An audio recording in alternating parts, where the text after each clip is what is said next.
Rail coach factory Kapurthala के इंजीनियरों ने एलएचबी प्लेटफॉर्म पर एक नए AC3 कोच को तैयार किया है। इसमें न सिर्फ पहले के मुकाबले बेहतर सुविधाएं बल्कि इसमें बर्थों की संख्या भी 15% बढ़ गई है।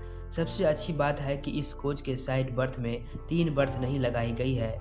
इससे सस्ते में एसी में यात्रा संभव हो सकेगी। एलएचबी में इस तरह के कोच की कल्पना गरीब रथ के कोच से प्रेरित है, लेकिन गरीब रथ के साइड में 3 बर्थ की खूब आलोचना होती है, इसलिए इस कोच में ऐसा नहीं किया गया है। इसके विकसित हो जाने के बाद माना जा रहा है कि आने वाले दिनों में मेल और एक्सप्रेस गाड़ियों में स्लीपर कोच के स्थान पर AC3 के अधिक से अधिक डिब्बे लगाए जा सकेंगे, क्योंकि इस कोच का किराया सामान्य AC3 के डिब्बे के मुकाबले कम, जबकि स्लीपर कोच के मुकाबले थोड़ा ही ज्यादा होगा। AC3 में डिब्बों की 83 सीटें बनाई गई है, जबकि मेल और एक्सप्रेस गाड़ियों में लगाए जा रहे सामान्य LHB के AC3 कोच में 72 बर्थ होती है, मतलब 15.27% ज्यादा सीटें। अभी तक माना जाता था कि वर्ष 2006 में तैयार हुए गरीब रथ के AC3 कोच में सबसे ज्यादा 74 सीटें होती है, लेकिन उसे नए कोच ने तो उसे भी मात दे दिया है, क्योंकि इसमें 83 सीटों का इंतजाम है। इस कोच को रेल कोच फैक्ट्री कपूरथला में बनाया गया है। इसे अब रेलवे ट्रैक पर विभिन्न तरह के ट्रायल के लिए लखनऊ स्थित रेलवे के अनुसंधान डिजाइन एवं मानक संगठन RDSO भेजा गया है। वहां इसे ट्रायल यार्ड पर विभिन्न मानदंडों पर जांचा जाएगा। इसके साथ ही इसे ओपन लाइन में मैक्सिमम स्पीड पर दौड़ाकर तेज गति में अचानक ब्रेक लगाकर और अन्य तरीकों से जांचा जाएगा। यदि सभी मानकों पर यह कोच खरा उतरता है तो फिर से इसे आगे प्रोडक्शन के लिए हरी झंडी मिल जाएगी।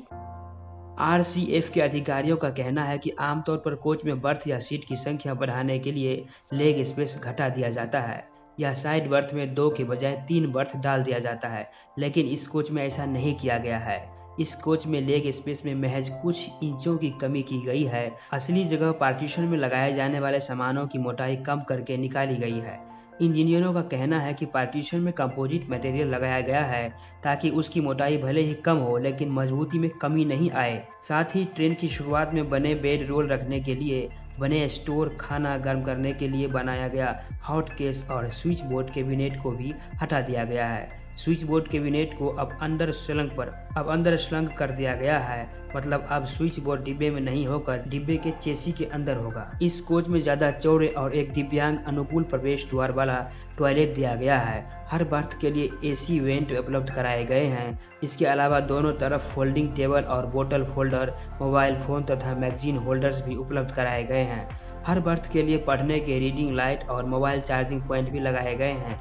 मिडिल और अपर बर्थ पर चढ़ने के लिए सीढ़ी का डिजाइन बदला गया है ताकि यह देखने में भी सुंदर लगे और यात्रियों को असुविधा भी न हो। यह कोच यदि ट्रायल में सफल होता है तो लोकप्रिय ट्रेनों में वेटिंग लिस्ट कम करने में भारी मदद मिलेगी। इस तरह के एक कोच में ही 11 बर्थ अतिरिक्त है। यदि 20 डिब्बों की ट्रेन में अतिरिक्त बर्थों का हिसाब लगाया जाए तो 220 बर्थ अतिरिक्त होता है, मतलब कि AC3 का पूरा वेटिंग लिस्ट इसमें एकोमोडेट हो जाएगा। अतिरिक्त बर्थ बढ़ने से रेलवे को किराया कम करने में भी मदद मिलेगी। इससे लोग कम किराए में ही AC में यात्रा करने का लुत्फ उठा सकेंगे।